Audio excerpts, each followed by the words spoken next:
Hello everybody, welcome back to the channel. My name is Josh and I sell used stuff on eBay. We got like 33 orders going out today. Also, I want to talk about what to do when you're sick and you got to ship out your eBay orders or the power goes out. Let me go fix that and then we'll continue this on. All right, I walked to like 10 feet and got the sensor turned back on. But anyways, last week I was sick and eBay still keeps going, still keep getting sales, still need to ship things out. So kind of how to deal with that, how to process through that.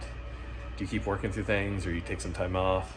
We're talking about that a little bit because not an easy solution here. You can't just call in sick, not as easily as you would a normal job. But anyways, let's talk about what's sold. First thing, I do have 3 items at home, I believe. I've got 2 78 records that I sold. I listed them just the other day and they were still at the house. So I'll pop those up on the screen. One of them was like $40, $50. The other one was more around that $12 range. So I sold those. Also, my whole store is on 10% off sale right now. So if you're seeing weird numbers, that's probably why. But yeah. Oh, sold the shirt. This was the last thing I pulled, so I just threw it over my shoulder. This is a Roper Pearl Snap shirt. Notice it's not in one of my normal storage bags because this thing's been listed a really, really long time. It's a long sleeve. I think I originally had it overpriced a little bit, which is why it took so long to sell, but it sold. So let me show you guys some more stuff.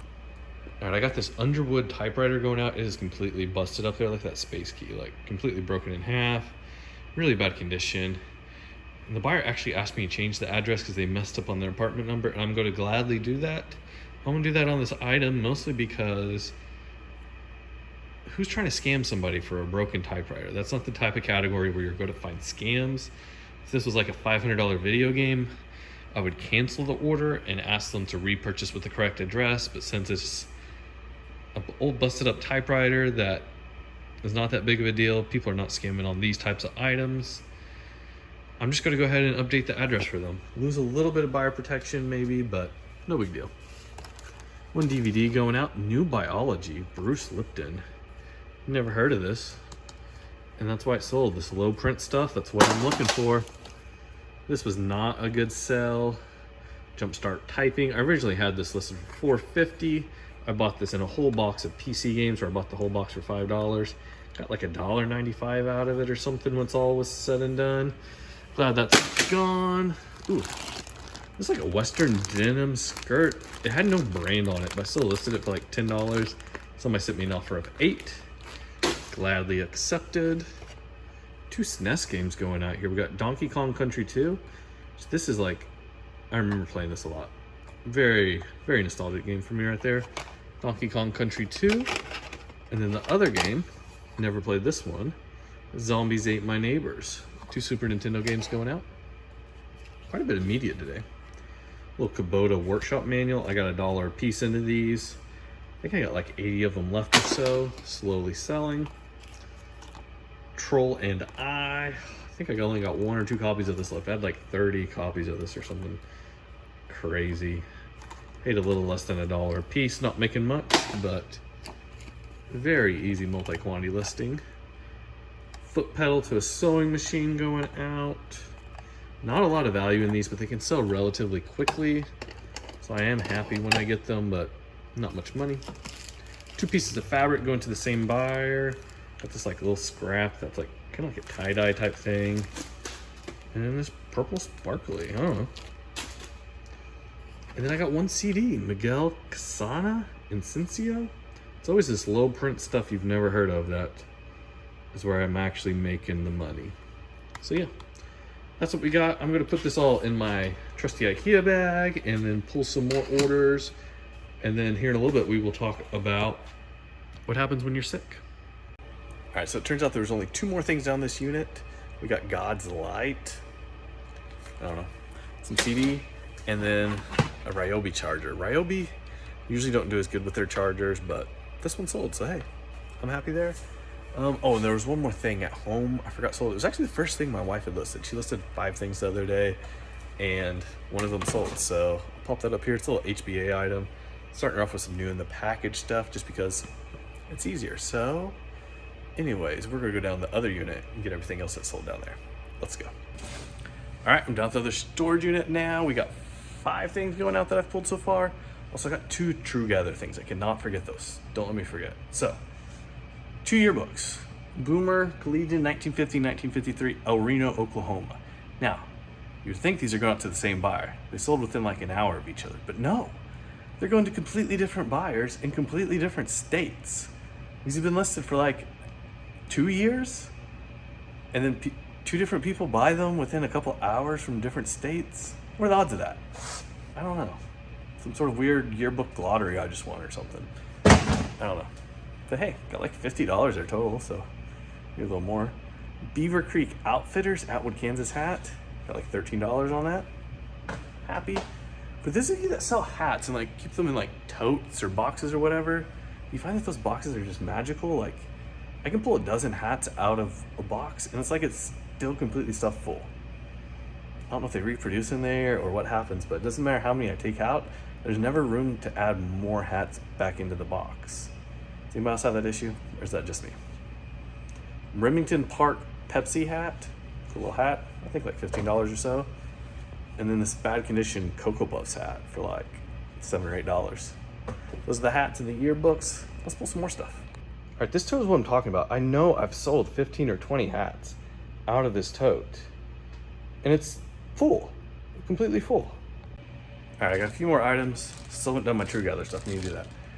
It's like a Mountain Dew NASCAR Brian Vickers shirt, $18. Chase Authentics 2XL. Some book on boat building, pretty cool. I think I got like $7 for that or something. So, who knows? Maybe we'll build a boat.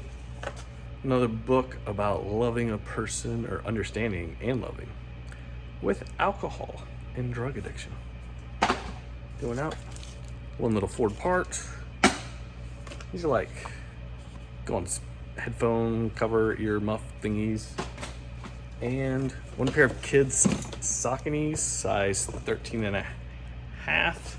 I'm actually shipping these without the box so that way they can go first class, but I just stored them in the box because I had the box, but for shipping purposes, going without the box and going first class. Let's see what else we sold. All right, next thing, I got a weird, wait, let's do this first. This sold on True Gather. It's a part to a meat grinder. I pick up meat grinders for like $5. This sold for $9. They always have like half dozen parts on there that I can usually get like around $10 a piece for.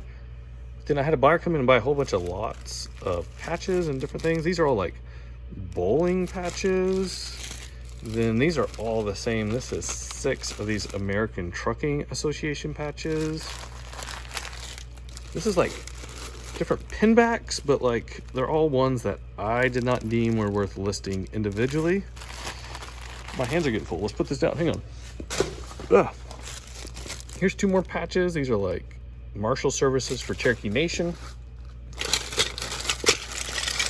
And like more pinbacks here. I think I got like 35 or 40 bucks for everything here, plus shipping. I am going to refund them a whole lot of shipping, but this is really just kind of the junk that I don't deem as listing individually. Like Citizens for Economic Balance. I don't know. But yeah, kind of your lower dollar stuff. Oh, then also my other True Gather sell besides that meat part was this American Express personnel record book. Completely empty, blank. So, hey, there we go. We'll pull some more stuff now. All right, I'm back in the car now. There was only one more thing left to pull. I didn't show you guys, but it was a book. Cherokee Roots. It's like a genealogy book. I picked up a whole bunch of those at a garage sale. Probably almost a year ago now. Probably about 12 months, but paid $1. Had some really good books. Had some $100 books that day, but this one was lower value. I just grabbed all the genealogy Cherokee books that day. But anyways, let's talk about what to do on eBay whenever you get sick and that messes things up. We don't have normal sick days like you would at a normal job where you can call in and still get paid. But the nice thing is things still sell. You can take a break from listing and you can take a break from all parts of that process, processing things, photography things. As long as you have a good base of items already listed, I've got about 7,000 items. If I take a couple of days off from listing, it doesn't really seem to affect me. It's really not that big of a deal in the long run. I know everybody says you got to keep listing every single day if you want to keep sales, but honestly, it's just not the truth. If you have enough items in your store, taking a day or 2 off listing is not going to cause the eBay algorithm to completely demolish your store. The thing is though, like, the best things that you list each day are probably going to sell. Every day if I list 30 things, the top 10% of that is probably going to sell that day or the next day. And so you're going to lose kind of that top 10% selling each day, but the rest of your store, it's going to keep selling. You're just not going to have that best stuff. And that's going to be way more noticeable if you just have a few items in your store. So having a bigger store kind of helps with that a little bit if you need to take a day or two off from listing. The next thing is shipping.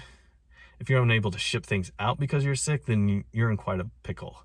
You can either reach out to your buyers and see if they're willing to wait. Go ahead and mark things as shipped if you need to. Go ahead and print shipping labels if you need to, and not actually get the whole shipping done. But the best thing you can do is really have somebody that can kind of stand in, help out, and get some of that shipping done for you. But really prioritize that shipping if you can. Everything else, put on the back burner. But you're kind of in a pickle sometimes because things have to go out and you just got to make it happen. That's part of being self-employed. Having your own business is when things need to get done, you've got to get them done. But worst comes to worst, just print the shipping label if you need to. Actually package it up later if you have to. Put your store on vacation mode if it's the worst case scenario. But in all, reach out to your buyers, talk with them. If they want you to cancel the order, cancel the order. Select the buyer, ask to cancel, and then there's no issue there either way. But anyways, thank you guys for watching. Let me know, what do you do when you get sick? Do you have somebody that ships for you? That would be a great situation to be in, but honestly, I'm not really looking for an employee right now because I want to keep my overhead low and just keep things more flexible and more mobile just so I can adapt as I need. But thank you guys for watching. See you next time. Goodbye.